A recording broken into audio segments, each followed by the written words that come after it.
to connect all of our buildings with fiber, which will enhance our video and voice and data connectivity throughout all of our buildings.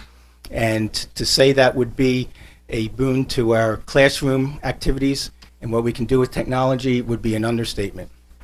And that'll connect all of our schools, all of our classrooms back to the TV studio. It'll connect our one classroom to another. As I said to the Ed Program Committee, we have many occasions we put a camera in one room where a team at Timberlane might have a guest speaker, and we just put that right back on the network, and they look at that back at any other classroom on Channel 85, and we don't have to worry about space, moving kids, facilities, and that's just one simple way that we're using the video network to our advantage in our classes. Smart boards. We started out with 7, purchased 2, and then 5 more for a total of 7 at the elementary level. Put one here for staff development, staff training to learn the possibilities and its uses. That was a success. We rolled out an additional 47 more. Half of those, it should be noted, came from our PTOs from all our buildings, and the other half came from the district budget this fall. And we are going to be taking a look at that, evaluating those 47, working with the teachers. We have staff development ongoing at the present with those teachers. Taking a look at how this summer we're going to be taking a look at how we can further plan the uses of the smart board within our curriculum.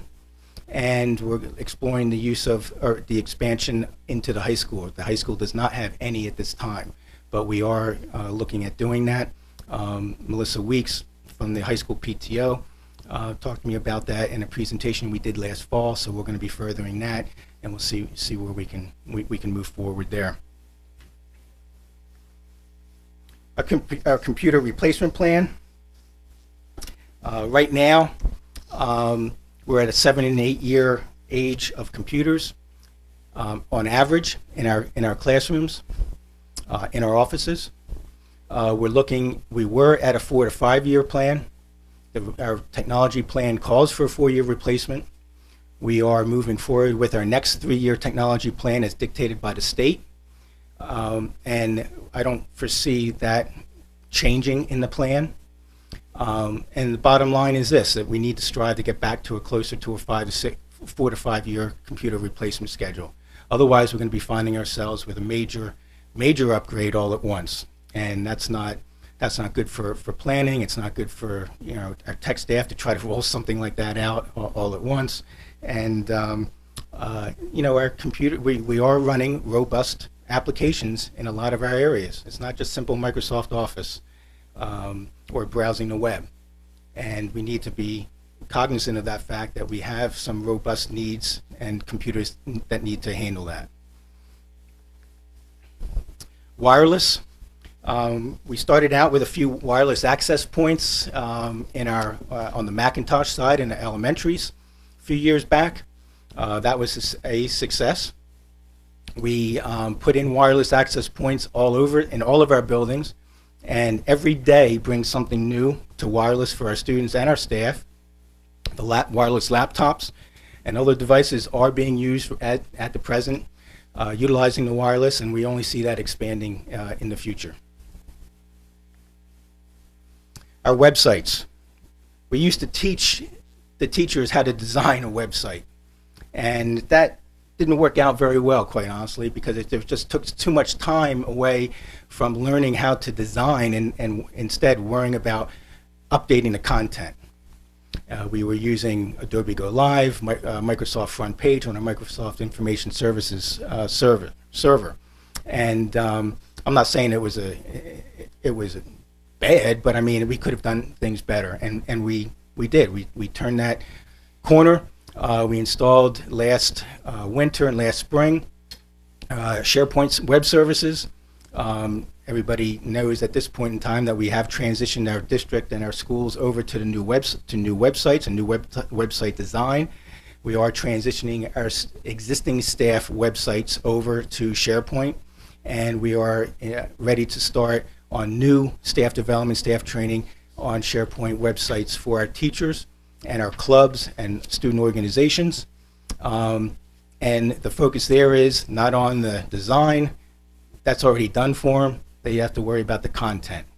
Quick, simple, easy, not time consuming, but is valuable to our students, our staff, and our parents, and so on.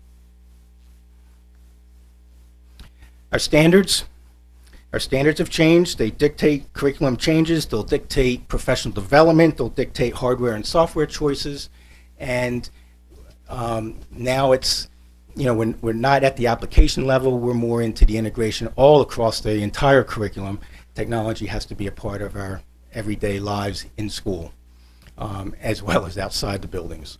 So, those technology standards, as noted earlier, they're gonna go a long way in how we implement new technologies, how we're gonna change our curriculum, how we're gonna change our teaching. Our K-8 curriculum, it was a combination of direct instruction with integration time, focusing on more direct instruction. And a lot of that integration time has gone away because of a number of factors, but we're less integration time. And I think when you can take a look at that and compare that to where we're going and where the standards and our 21st century skills are asking us to go, which is embedded everywhere in our curriculum, we need to focus more on integration time and less on the direct instruction. That's not to say that direct instruction is going to go away, but that direct instruction can take a new look, a new avenue of delivery. And that's where we're trying to work with the principals, work with administration, see where we can design a model that'll work, that'll allow our teachers, especially our tech teachers, to have more time working with our classroom teachers. At 6th grade, we have the exploratory program with direct instruction. And another area that I do want to note that we are trying to address, we have that gap at grade 7 and grade 8, where we have some elective areas in technology, but we're not hitting everyone. And I think that's where we need to take a look at what that gap means.